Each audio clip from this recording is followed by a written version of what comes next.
It's a great pleasure to have with us today Douglas Murray. Douglas Murray is an associate editor at The Spectator magazine in England. He is also the author of a number of books, including The Strange Death of Europe, about Islam and immigration in Europe. He's also the author of a new book called The Madness of Crowds, which you can tell from the way it's all bent up and twisted and full of notes here, a book that I absolutely loved reading. It could also be called a field guide to for the perplexed in today's politically correct age. It is about race, gender, identity, politics, and everything else that goes along with it, social media, the Marxist origins of all of this. And he is with us today to tell us about this book. Douglas Murray, welcome to Outsiders.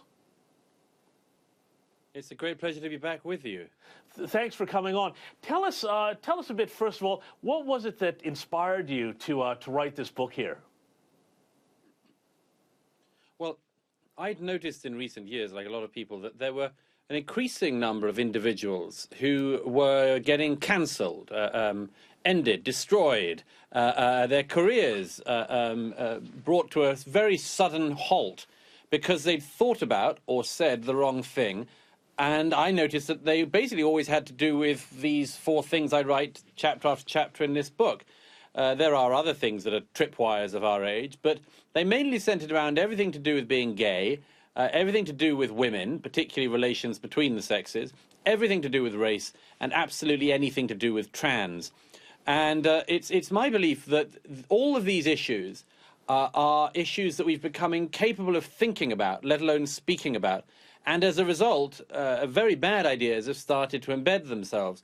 So, you know, I'm a writer, and my view is that those of us who don't have a sort of wobbly hierarchy above us that we're vulnerable to have a duty to do some thinking and indeed some speaking, not least on behalf of people who are in workplaces where they're not allowed to do that.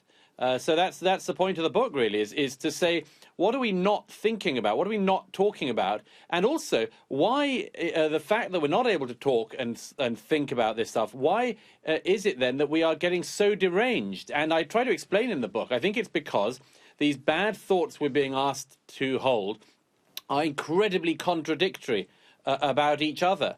And this needs to be pointed out. So as a writer, as I say, I thought, time to point it out. And I think one of the interesting points that you make in the book, you know, you talk about this in the chapter about gay issues, but I think that this applies, I think, across the board with all of these issues. There's this idea that yesterday there was one dogma, today there is another dogma, and everybody's trying to keep up and catch up and stay current with a whole view of society and the world in this identity politics, which almost takes on, I think, a religious characteristic. And at one point, I think you talk about how Nietzsche said you could wind up trapped in this kind of Christian morality without actual Christianity. And has liberalism now taken on almost a religious character as the other social elements of religion and other institutions in our society have been pushed deliberately or not to the wayside by many of these same progressives?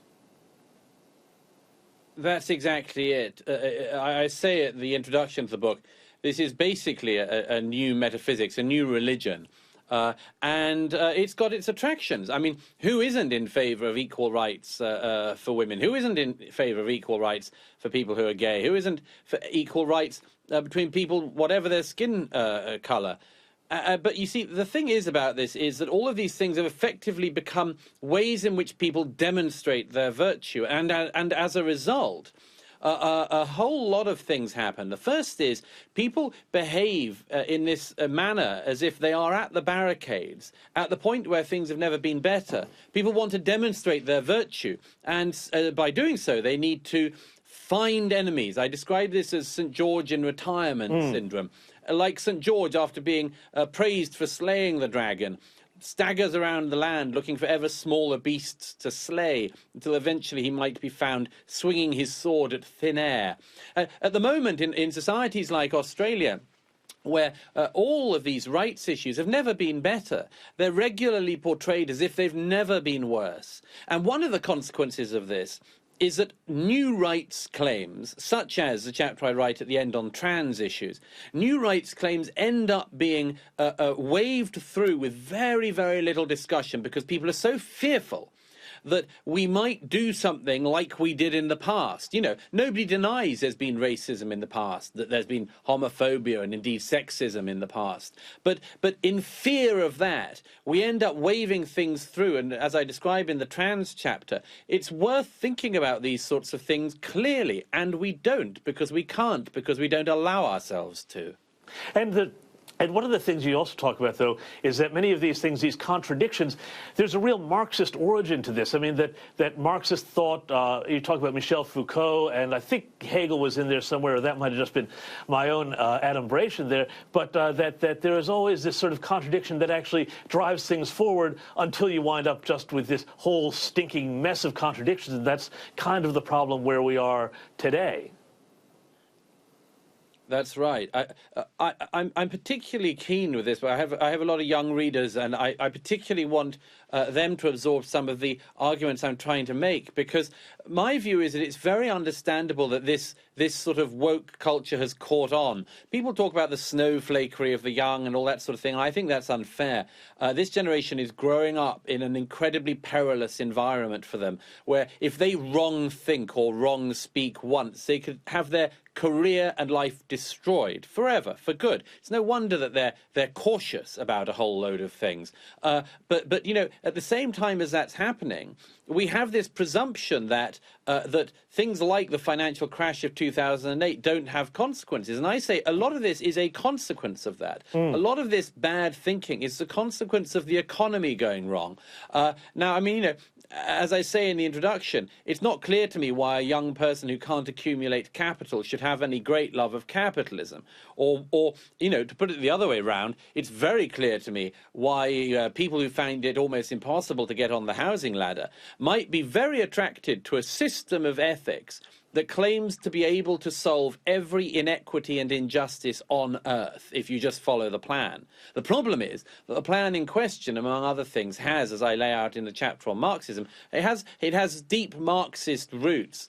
And among the problems of that is that the contradictions that come up seem not to bother the advocates of the system. So that, for instance, trans, as I show, runs totally against gay. You can run the gay program, you can run the trans program, but it's incredibly hard to run both in a society and not dement yourselves. And it's the same with trans and women. And now I think of this and I think, well, the contradictions will have to be sorted out. But the Marxist substructure of this says, no, we're so convinced we're right about this direction of travel that we will positively embrace the contradictions. They're just something you've got to get over at some point. And when you have a situation where you're replacing Christianity with this new metaphysics, you wind up with the idea of this sort of woke salvation, but there's no forgiveness. And you talk about how in social media, many of the cases you forensically and quite sympathetically describe, there are people who had things that they said in 2000, you know, possibly Julie Bindel, I think, was one of the people you talk about. They're still held against them today, and this sort of thing becomes something that there's just no way through for forgiveness on, and that's a big problem, isn't it? And yeah, this is why I have the, you know, I do each of the major issues: gay, women, race, and trans, because I know from my experiences in Australia, these are the tripwires there. You know, I feel it when I've spoken with Australian audiences. You know, everyone knows that these are the things that get you into real trouble. So I'm sort of saying, okay, let me get into real trouble on your behalf. But this whole thing has this question in it, which is, how do we get out of this? And I'm very keen that we do.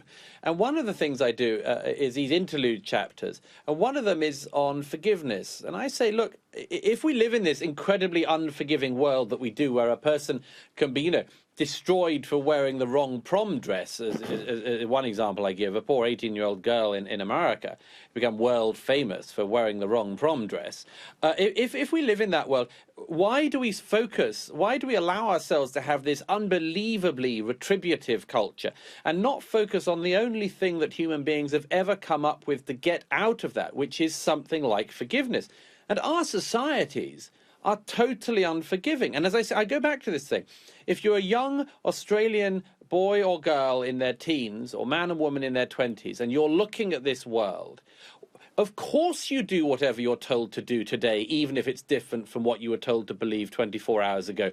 Because the price of not getting in line is so high And the price for just going along with things sometimes which are actually lies is just negligible. So why not go along with the lies? I had this in recent days with the non-binary issue came up again. I'm intensely suspicious of the idea there's any such thing as non-binary. In fact, I don't think it exists. I think it basically just means look at me. Yeah. But, you know, most people are told, no, you've got to join in with the non-binary thing. You've got to not say he, him. You've got to say they, their, and so on. And I just, again, there's very little reward to most people of questioning this, so they don't, and they're willing to go along with it. But I say, why don't we look at things before we agree to them? Well, I think that's absolutely a great point to end on, Douglas Murray. I could talk to you all day. Unfortunately, that's all the time we have today, but I would love everybody to get in line, not with the Woke program, but get in line at their local bookshop or online and get his new book, The Madness of Crowds. It's a fantastic read. Douglas Murray, thank you so much for being with us today. It's a great pleasure. Thank you.